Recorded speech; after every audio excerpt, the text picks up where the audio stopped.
I now call to order the regular meeting of the Township of Morris Planning Board for Monday, February 2nd, 2026. This meeting is being held in accordance with the Open Publics Meeting Act, and adequate notice of this meeting has been provided as required by law. Specifically, notice of this meeting was emailed to the Daily Record and Morris Newsbee on January 13th, 2026, and posted on the Township of Morris website. The agenda and resolutions for the meeting are available on www.morristownship.com under Agenda Center. Certain portions of this meeting may be closed to the public for the purpose of personnel or other matters as outlined in the Sunshine Law. Notice to members of the planning board and township staff, any use of electronic devices during this meeting shall be used solely for the purposes of township business, and any communications are subject to the Public Records Act. Thank you. Do you please join me in the Pledge of Allegiance? I pledge allegiance to the flag of the United States of America and to the republic for which it stands, one nation, under God, indivisible, with liberty and justice for all. Could we call the roll? Flowers? Here. Ms. Van Order? Here. Mr. Nunn? Here. Mr. Rabbit? Here. Ms. Murphy? Here. Mr. Benoit? Here. Mr. Quillen? Here. Ms. Riglia? Here. And Mr. Bai? Yes. And for board council, we have Mr. Warner. We have for our board planner, Ms. Mulhaney. Here. And we have our engineer, Joe Boych. Here. And I'm Ryan Carpet. I'm here as well. Thank you. Before we move on, just for anyone that may be here for the Piccolo Schoolhouse Road Lane application or the Ford application, they will not be heard tonight. They've been carried. Our lawyer will explain that. But anybody here that wants to be here for those or the here or in person or online, we will not be hearing those. Those will be carried until March 16th.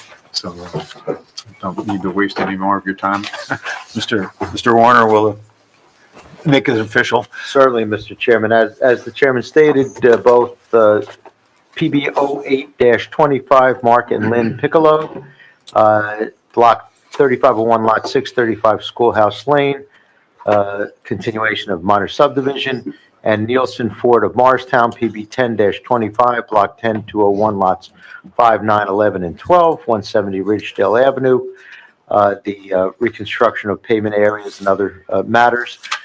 Both of those matters are being adjourned without further, at the request of the applicant and with the consent of objectors, without further notice. So this is the notice. They'll be carried to March 16th, each one of them, March 16th, without further notice. And we have extensions to act through at least the end of March for each of those two matters. But everyone is free to remain with us for the rest of our exciting agenda matters that are on. You're free to stay. Thank you. Okay, thank you, Mr. Warner. Okay, now moving on back to the agenda. First thing we have the consideration for approval of the minutes from our January 12th meeting, regular and closed session. Any questions, comments? If not, can I have a motion to accept those minutes? I'll make a motion. Second. All in favor? Aye. Okay. I'm abstaining. Wasn't here. These are the minutes from the 12th. Yeah, I wasn't here. I wasn't Oh, here. okay. Yeah, I We wasn't have here the two either. abstentions. Ryan will note those for the record. Right. Okay. I just have a quick correction, and that is that I was absent, so I'm not listed on either of the minutes. I will update that. Thank you. Yeah, no worries. And we'll assume that the motion to adopt is as revised. Correct. Okay. All in favor? Aye. No, thank you. That's for both. Okay, then we can move on to the our resolutions. We have the two resolutions for PB 1425 of Morris School District. Yes, Mr. Mr. Warner. Chairman, that was, the board will recall a capital project review to construct synthetic turf field at 10 Jane Way. The board unanimously, as I recall, and as I'm confirming now, found that the proposal was not inconsistent with the goals and objectives of the master plan and offered several recommendations, including but not limited to recommending that both the school district and the Department of Education consider the concerns raised by the township's environmental commissions in their review memorandum and their addendum thereto, as well as there being compliance with the requirements of the tree replacement plan, the provision of additional on-site parking and/or otherwise working with the stakeholders to improve the parking situation along Elder Drive. And also recommended, of course, was directing any portable speakers that are used on the fields to face away from the surrounding residential uses. So if that is an accurate memorialization of the board's recommendations, that's all we were allowed to do for the capital project review, as set forth in this resolution, then I'll find out if I'm correct, and we'll have a motion, a second, and a roll call vote. Any comments on the resolution? Yeah. I will entertain a motion to, I move that we approve the resolution. is there a second? I'll second it. Roll call? Mr. Flowers? Yes.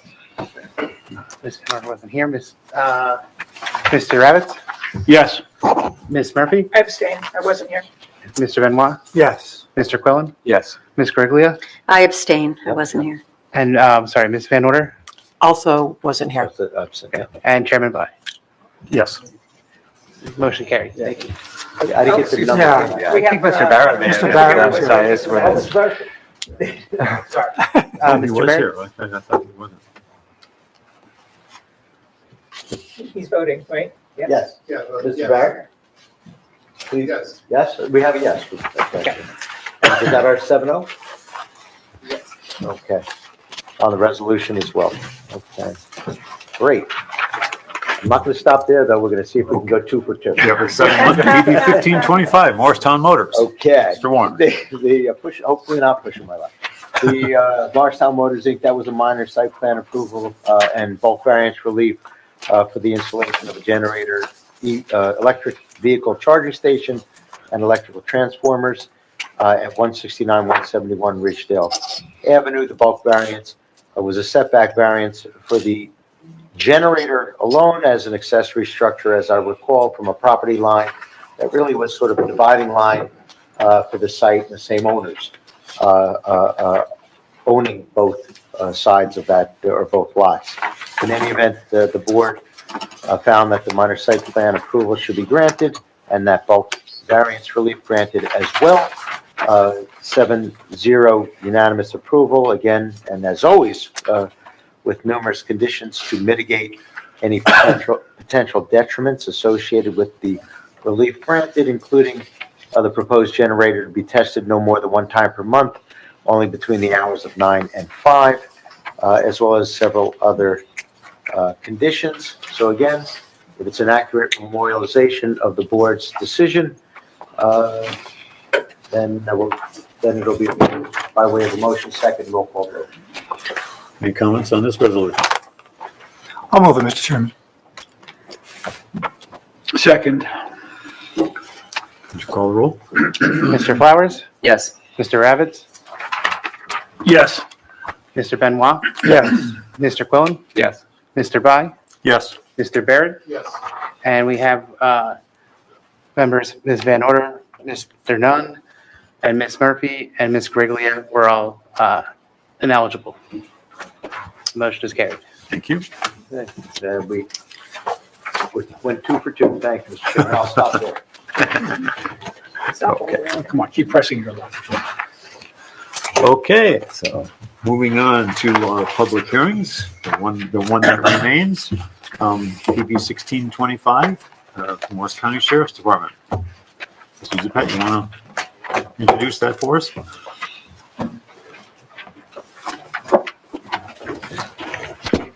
So much for not pressing my luck, Mr. Chairman. I'll continue while they're getting ready, just to Oh, okay. let the board know and the public note that the notice was satisfied to the extent required by the municipal land use law. And that's all the time they're going to get to prep. But because I'm not going to sing a few bars, that's it. Good evening, everybody. I'm Christopher Vitz. I'm the Director of Public Works, County Engineer for the County of Morris. I've been with Morris County for about 29 years now. Hope to remain another 6 to 10 years. So I have some continuity here at the county. We're here tonight to discuss the replacement of our existing Morris County Sheriff's Office K-9 facility that's on West Hanover Avenue. The existing building was built approximately 40 years ago. You know, and I apologize for interrupting, Mr. Vitz, but to the extent this might help being testimony, so you don't have to repeat it under oath or anyone else does, Okay. what I'll do is I'll swear you in. Okay. And do you have any other witnesses who will be testifying Yes, I tonight? do. It's Chris Nusser from French and Perella Okay. and Susan DeHart from USA Architects. Okay, so we have our architect and our engineer, and you'll be presenting, but why don't I swear you in, so it'll be fact testimony as well. So all three of you, as well as our two board professionals, will raise your right hands. Do all of you swear to God or affirm that the testimony you're about to give is the truth, the whole truth, and nothing but the truth? Thank you. It is a public hearing, but as a reminder for the board and the members of the public, as was the application for Morris School District, the turf field, this is a capital project review under Section 31A. The county is generally exempt from zoning, and so we are in that same role, if you will, to reflect our opinion as a board based on the opinions provided by the experts, as well as our planner, who is an expert in and of herself, and as to the master plan consistency of the project, as well as we can make recommendations. We do not have the ability to deny, nor do we have the ability to impose conditions because it is a capital project review, not a development application hearing. So I know the board knows that. I believe the public is learning and knows that. So please proceed. Okay, thank you. As I was saying, the proposed facility replaces an existing facility that was built approximately 40 years ago, which was actually a mobile trailer that's bolted together. The new facility would be 5,500 square feet, and it would be capable of housing during the day up to 14 dogs. And they're there specifically for training for our sheriffs. So I'll turn it over to Chris Nusser from French and Perella Associates for additional testimony, and then it'll go to Susan DeHart. Okay, and then, of course, it is a public hearing. Board members, professionals, and public will have an opportunity to ask any questions, as well as to make comments at the appropriate time. And you've already been sworn in, Mr. Nusser, but you're an engineer, correct? Yes, sir. Licensed in the state of New Jersey, I am. have been accepted as an expert in that field by land use boards and/or courts Yes. in the state of New Jersey? Yes. And you defer to the chair for your acceptance. Yes, we'll accept your credentials. Yes, go ahead. How do we get the exhibits on? Our gentleman should be listening. What do you need? Let them know. There was The a one exhibit? one exhibit that, yeah. Site plan exhibit with January 20th date? Yes. It'll be up in a minute. Help is on the way. Was it ignored? This is why I brought a board. From behind the curtains. You know, Yeah. So I'll start explaining while we're waiting for that to come up. You know, I'm trying to situate you on the site and the plans that you have before you go through and do that, because this is located so centrally in this property. It's a very large property that the county owns that has a number of facilities on it, including, as we said, already has the existing canine training facility going on there. Yep. All right.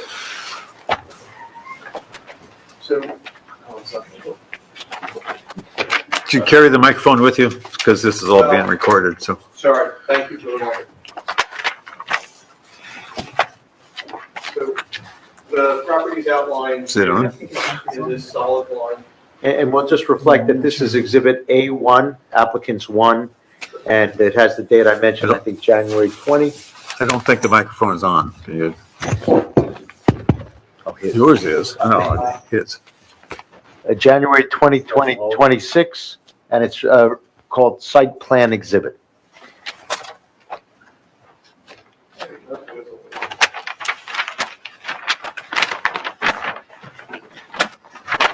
Still not picking up here.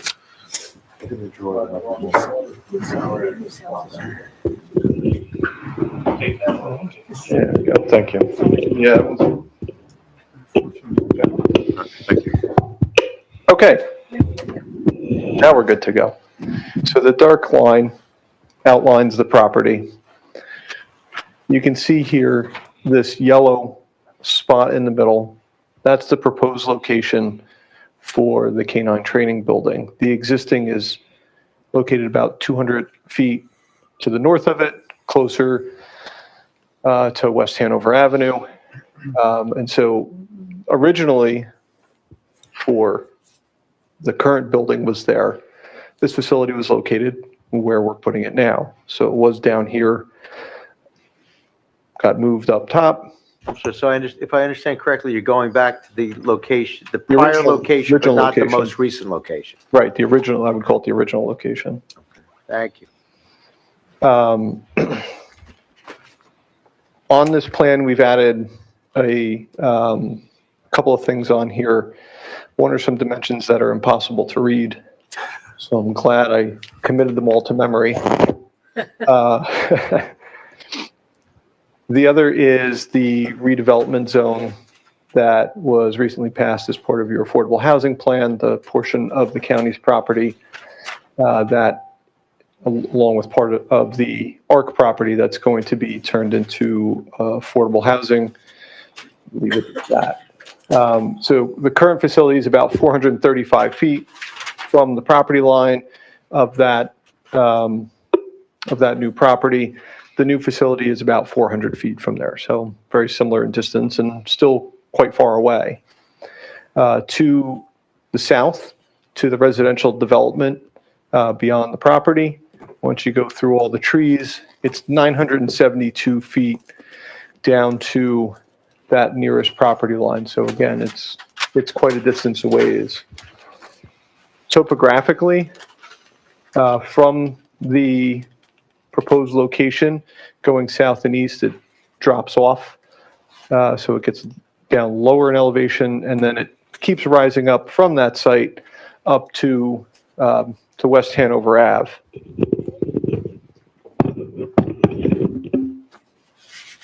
That, I'll bring it with me. Okay. So that you can see in the plans that the proposed location is significantly lower in elevation than the current building, to the point where from West Hanover Ave, you're not going to be able to see this building. It's just going to be down below the eye line from the street. Again, this is a 5,500 square foot building, 1 story.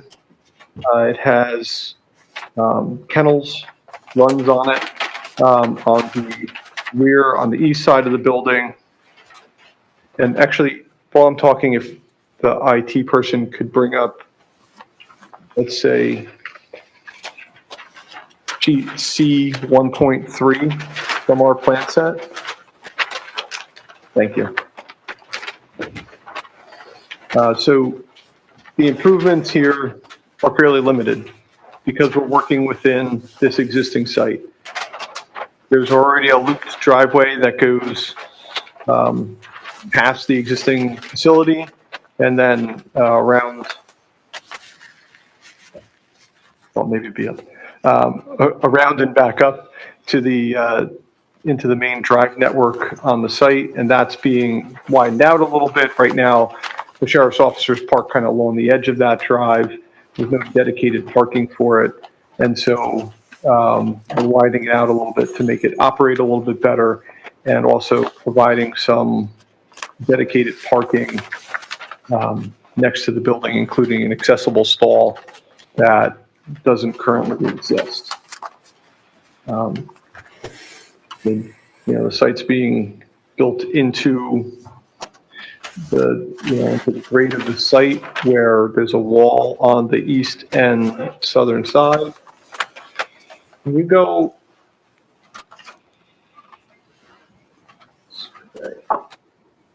the survey is a separate file. There should be another site plan.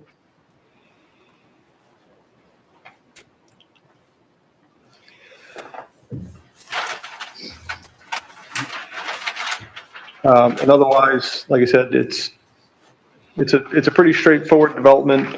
Just relocating this facility about 250 feet down the hill here, and modernizing it with all the features that they're looking for, connecting to all the existing utilities, all those kinds of things. There was some discussion at the TCC meeting about sound volumes, impacts that the dogs may have on the neighboring properties.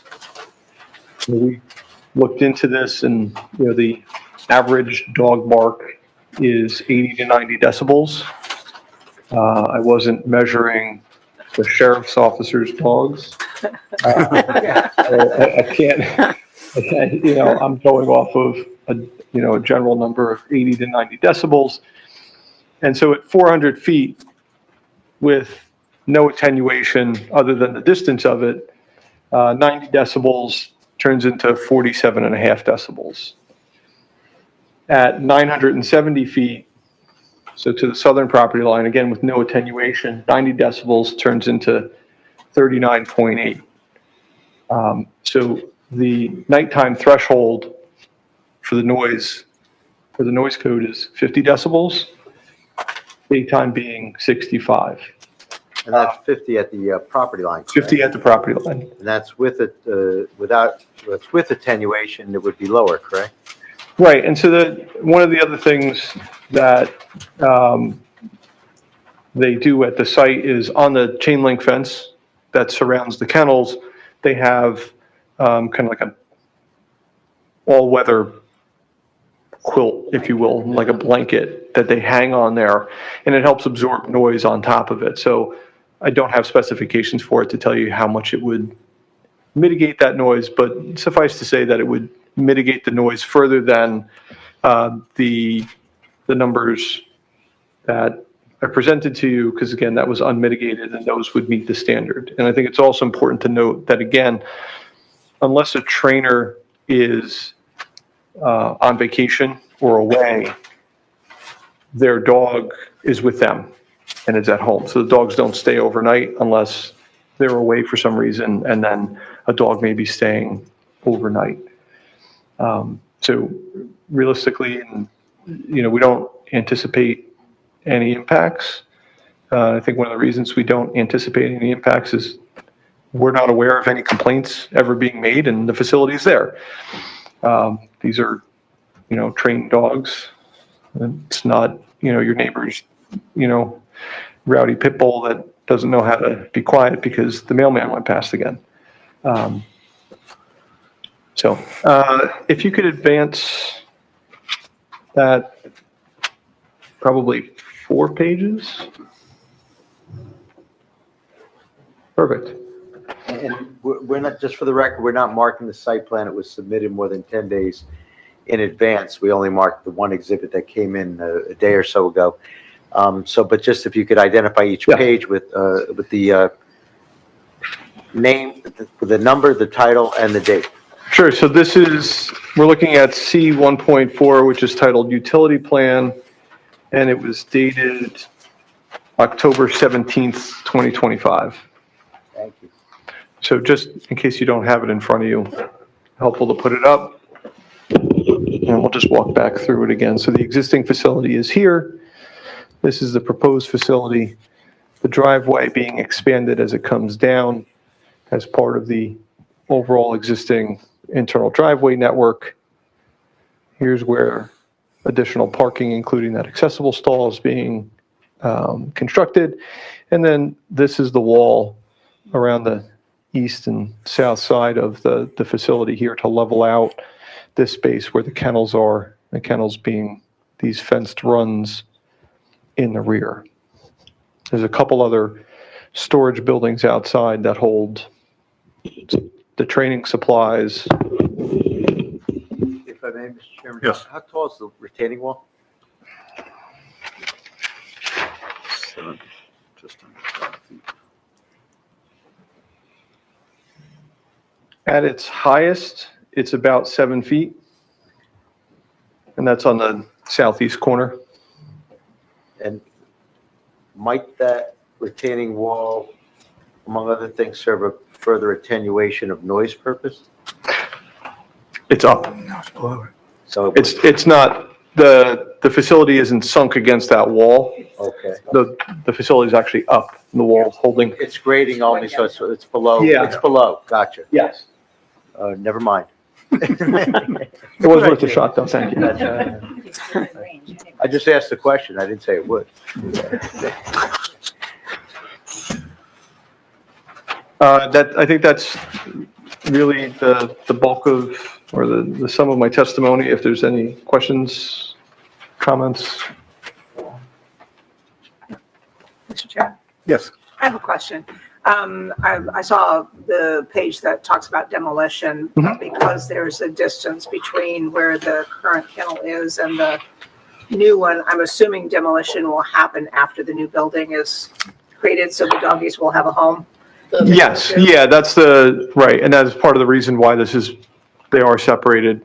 And thank you for bringing that up. I should have mentioned that. Yeah, the existing facility is going to remain in place until the new one is finished, and then it will be removed. And just a clarifying question, you talked about a cover on the chain link. Is that up all weather, all seasons? Or is That's it- my understanding. Okay, yes. so that would be an automatic attenuation for noise without knowing how much. Correct. Just because it's covering the Right. chain link fence. So, and the fact that you're within range on the decibels level anyway, just says that this just brings it down even more. Yes, exactly. The 14 kennels, you said most dogs are not there overnight because they're at home with their trainer? Yeah, my understanding is it's very rare for them to be there overnight. Okay, but you on occasion have up to 14 dogs on premises? On premises, yeah, during the day when they're training. Okay, thank you. Any other questions, Mr. Quillen? I had a question about the distance between this new building and the affordable housing development that's going to be constructed on the property line for that. Yes, Because early in your presentation, I may have misheard you. I thought you said the current building is 460 feet or something like that from the property line of the affordable housing development. And then this building will be 200 feet farther down the hill. yeah, okay, just distance was, so the current building, I don't know if you can go back to the A1 exhibit on the screen here.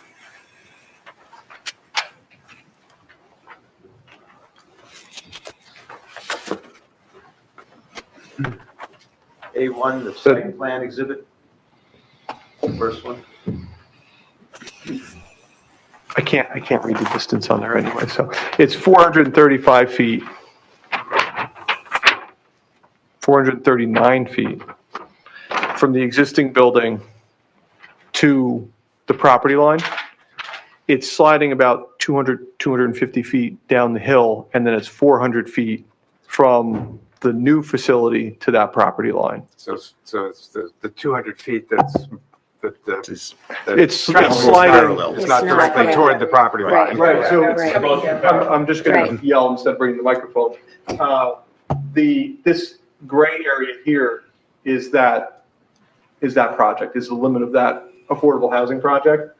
And so it's moving down the hill. I see. So it's Okay. moving, it's moving almost 40 feet closer, but it's mostly coming rearward. Okay. Thank you. And you mentioned that the facility, the building will not be visible from West Hanover Avenue. Correct. It will be visible from the affordable housing development that's going to be constructed, presumably. It's going to be higher in elevation. It is higher in elevation. There is a lot of woods in between. Okay. You know, there's a lot of existing natural buffering within that space. Same thing, even more so to the south. You know, so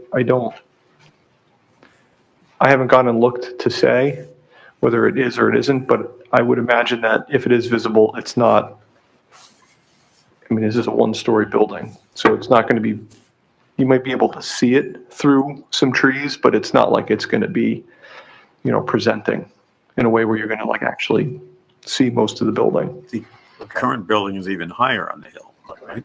It is, Maybe a little farther away, but it's even higher, right, farther up the slope. Correct. So, okay. Okay, thank you. Any other questions? I have a couple. One, you have the retaining wall, and there will be some grading that to level that off. And I think on the demolition plan shows some number of the edge of the wooded area will be cut back and the trees will be removed from that area. Do you have any idea of how many trees? I mean, we do have a tree ordinance here that would normally, and you know, a normal site plan would require replacement if there are significant numbers of trees. There's a planted berm that's back there, so there's, because the slope's on it, there's not a lot of big old growth trees in Notice there. that the tree line has been moved back. and Yeah, says it does. trees Yeah, the tree line will is be being removed from moved. that area. For the most part, they're smaller trees. I don't have an account of how many, you know, and what size trees they are. And then another question is since that is on top of the slope and there's now how are you dealing with the runoff, you know, in at least semi-impervious base there, and it runs down a hill, and I believe at the bottom of that hill is a wetland, and we have a dog run. Is there, you know, what? So there's no stormwater management required for the project Right. because we're removing, you know, an area of impervious Okay. that's already there and running off. So there's, like I said, there's nothing proposed, and we don't anticipate any negative impacts from, you know, with small additional impervious coverages on the site.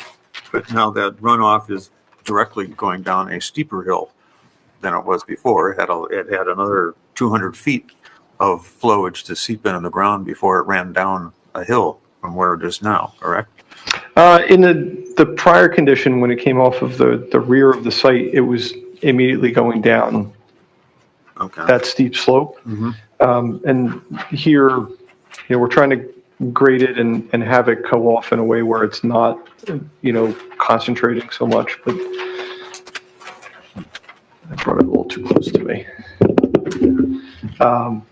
So again, I think one of the things that we're doing is curbing that existing asphalt, the driveway where there's no curb. No, it's not up. The driveway, when it comes down right now, there's no curbing on that. So Okay. we're curbing that and directing that water. It's actually going to go to the west side of the building and around. So that's going to actually extend the distance that's going to run across the ground. Okay. So that should, if anything, it should be helpful. And normally, well, actually, it's not in the front of the property, so normally a 7-foot retaining wall would be okay, right? Because it's not in front. I think, as I recall, I think 6 feet is our max to the extent zoning, you know. right, if it applied, right, yeah, okay. So this is a little ahead of that, but I believe a lot of that is visual impact more than anything else. I mean, there's certainly safety issues in how it's constructed, and that's taken care of, but. Correct. One might view, wait a minute, why am I doing planning? It's a front yard. Right. But it's not exactly Adjacent to the Right. street. Right, okay. Yeah, our ordinance contemplates at those heights terracing the walls Uh-huh. and setting them back from each other, which, really is more of a visual Okay, mitigation that's, than for a structural engineering Right. purpose. And in this scenario, that just creates larger disturbance Yeah. into a steep slope area, which is a critical constrained area. Right. Normally, we would look at that variance for the benefits of maintaining the steep slopes in that area. right, okay. And additional trees too, as we And commemorate. Yeah, reduction right, of no, the tree right, line okay, and all of that right, staying in preserve. Okay. Would it be fair to say in this case, the cure might be worse than the disease? It would be. Yeah, okay. Yeah. That's- Sure. Okay. Yes, Mr. Robbins. Just a quick question to follow up on what the chairman had said about the slopes. Is there a plan to plant any additional foliage, either for attenuation or just for aesthetics? No, I mean, because it is tucked in the back of this site and down low from, there's not really the aesthetic improvement here is the building over the existing building, which is, like, as Mr. Vitz said, 40 years old and bolted together trailers. So the building itself is a visual improvement. We will be replanting with lawn in the area where the building currently is, but beyond that, there's not. Okay. Is there any plan, not just on a different topic, is there any plan to use this facility after dark? No, there isn't any plan to use it after dark. It would just be a daytime training facility. So 5 PM typically would be the end Yeah, of the day? Yeah, I would say 5 PM when they would be done there at that time. Okay, thank you. Mr. Chairman, one more question. Yes. Is there any outdoor training done? I see that there's a training room, which appears to be indoors, but is there any outdoor training done as well? Yes, and it's good that this one's still up. So the outdoor training is this field Okay, to the west, okay, currently where it's done, where it will remain. okay. So if you come into the site, you'll see there's all sorts of, And it's away from all of the other properties, it's even more central right? into the site than where we are. You're, another 300 feet into the middle of the property. Thank you. Any other questions? Okay. Are there anything from our professionals? Just one question. I know in our TCC letter, we had also mentioned Morris Muse and the Dean Gallo retirement facility about the distances. Did you note that, or are they further away from the Ketch Road site? They're all, this is further away Yeah. than that facility, and if anything, we're moving probably equal distance, if not further away from there.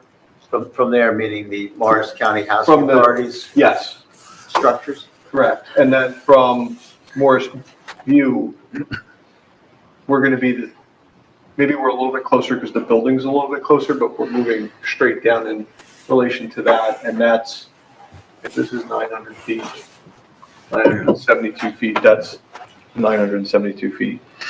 So it's about 1,000 feet away. Are there any questions from the public of this witness? Okay.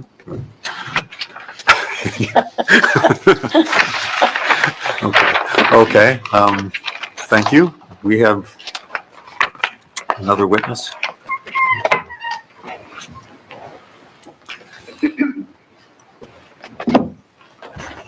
Mr. Hart, you were already sworn in. I believe you're an architect, correct? I am, yes, licensed in New Jersey since 2009. Testified before any land use boards and/or courts in the state of New Jersey? I have, yes, Okay, and been accepted as such? yes. Refer to the I'll chair. accept your credentials. Please proceed. All right, so a lot of what I was going to say, I think has already been discussed, so I'll just kind of quickly walk through the color plan here. As mentioned, the proposed facility is 5,500 square feet. It's a pre-engineered metal building. Bear with me, you want the floor plan and exterior elevations A1 on the screen? That would be great. Thank you.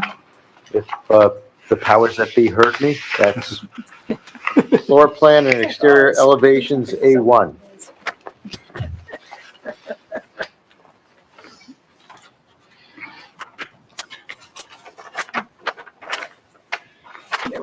There we go. Thank you, oh great and powerful eyes.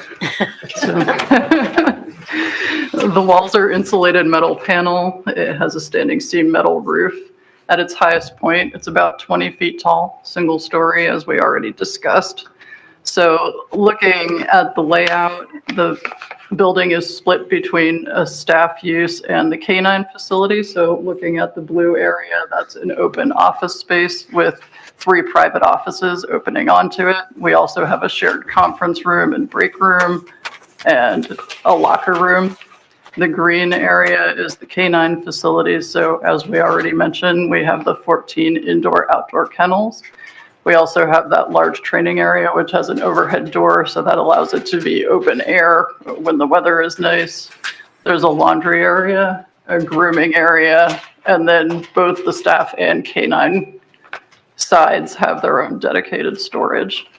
As Chris mentioned, there's a privacy fence that goes around the entire rear of the building, so the kennels are within that secure area. I believe the fence is 8 feet tall. And I think that in a nutshell. Does anyone have any questions about the building specifically? Mr. Roberts. Just a quick question, though I probably already know the answer. Was any thought given to powering the facility with solar panels on the roof? That I do not know. Not that I can recall, no. A roof like that would lend itself very well to solar energy. Okay.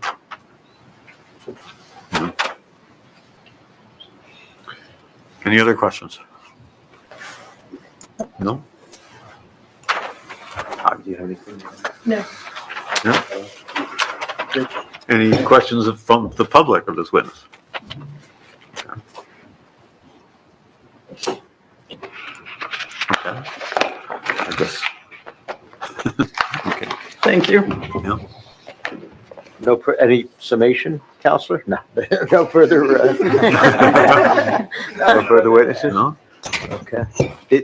Actually, we do have one point, and maybe our planner, Ms. Laney, can opine with respect to consistency of this project with the zone and the master plan. Okay. Yes. All right, thank you, Mr. Warner. So this particular facility is not specifically mentioned in the master plan, and not surprisingly, but OSGU is obviously for government use, and this is certainly consistent with the underlying zoning and that use.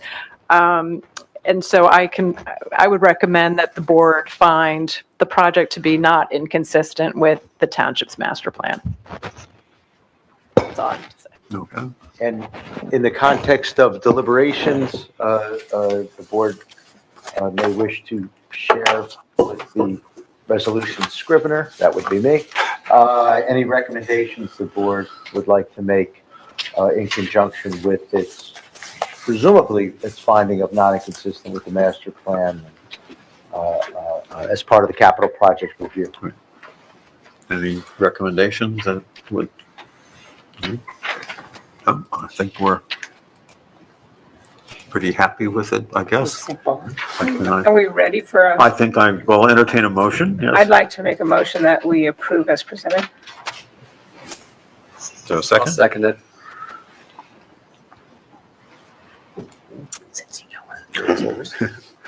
Mr. Flowers? Yes. Ms. Van Order? Yes. Mr. Nunn? Yes. Mr. Ravitz? Yes. Ms. Murphy? Yes. Mr. Benoit? Yes. Mr. Quillen? Yes. Ms. Gariglia? Yes. Mr. Vai? Yes. Mr. Baird? Did we get 9? We have 9? 1, 2, 3, 4, Yeah, 5, yeah. 6, 7, 8, 9. I got 9. Okay, we got 9. So we do- Motion carries. Okay. Thank you very much, everybody. Thank you. Thank you. Thank you. Thank you. And for good luck. Yeah. That's why we're doing it, for the talk. Okay. So, moving on then. Do we have anything from the legislative committee? I know one of them has been out of the country most of the year. Right.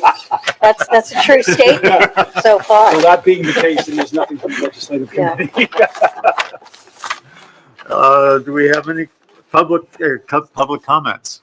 Not related to the applications here tonight? No? Okay. Okay. I do not believe we have a closed session necessary. We do not have a closed session. Okay. So I will entertain a motion to adjourn. Mr. Chairman, I'd like to make a motion that we adjourn. A